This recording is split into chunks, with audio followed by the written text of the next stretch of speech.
This past July, Donald Trump accepted the Republican nomination. Humbly and gratefully accept your nomination for the presidency of the United States. It was a moment of vindication for a candidate who had climbed back from a bitter public humiliation. We're talking about the White House Correspondents' Dinner. Tonight, it's an annual event right here. Donald Trump has been... It happened in April 2011, at one of Washington, D.C.'s most glamorous nights.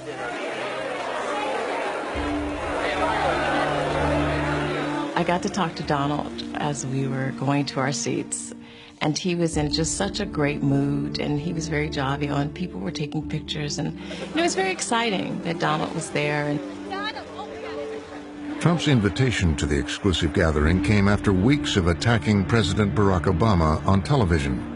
You are not allowed to be a president if you're not born in this country. He may not have been born in this country, but there's something on that person, maybe religion, maybe it says he's a Muslim, I don't know. Maybe he doesn't want that, or he may not have one. But I will tell you this, if he wasn't born in this country, it's one of the great scams of all time. Absolutely. But that night, in front of Washington's journalists, politicians, and power brokers, Obama would hit back. President Obama takes the microphone. All right, everybody, please have a seat. Donald Trump is here tonight. And proceeds to fillet Donald publicly. No one is happier, no one is prouder to put this birth certificate matter to rest than the Donald. And that's because he can finally get back to focusing on the issues that matter. Like, did we fake the moon landing? I was sitting 20 feet from him, and just the look of discomfort on his face.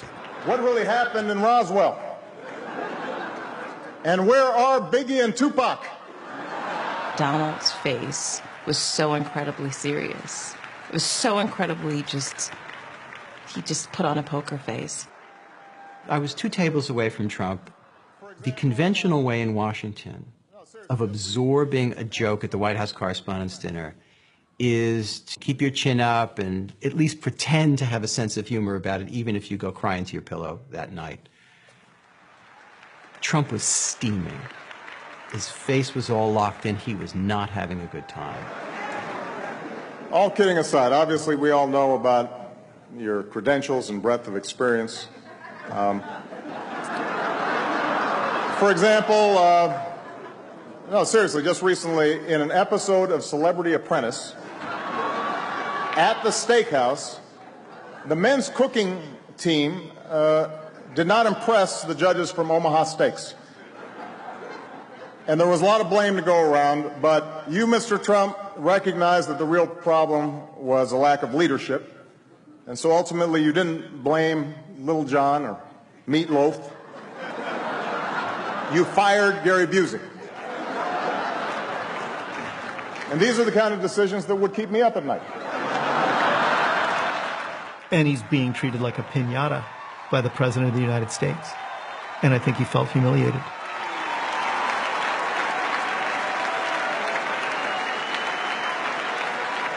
Well handled, sir. Well handled. But it just kept going, and he just kept hammering him. And I thought, oh, Barack Obama is starting something that I don't know if he'll be able to finish. Say what you will about Mr. Trump. He certainly would bring some change to the White House. Let's see what we've got up there. Donald dreads humiliation, and he dreads shame. And this is why he often attempts to humiliate and shame other people. So in the case of the president ridiculing him, I think this was intolerable for Donald Trump. I think that is the night that he resolves to run for president. I think that he is kind of motivated by it. Maybe I'll just run. Maybe I'll show them all. Every critic, every detractor will have to bow down to President Trump. It's everyone who's ever doubted Donald, whoever disagreed, whoever challenged him. It is the ultimate revenge to become the most powerful man in the universe. God bless you, and may God bless the United States of America. Donald Trump's fantasy is to be the guy who takes the key to the Oval Office from Barack Obama's hand in 2017. And it's personal. This is a burning personal need that he has to redeem himself from being humiliated by the first black president.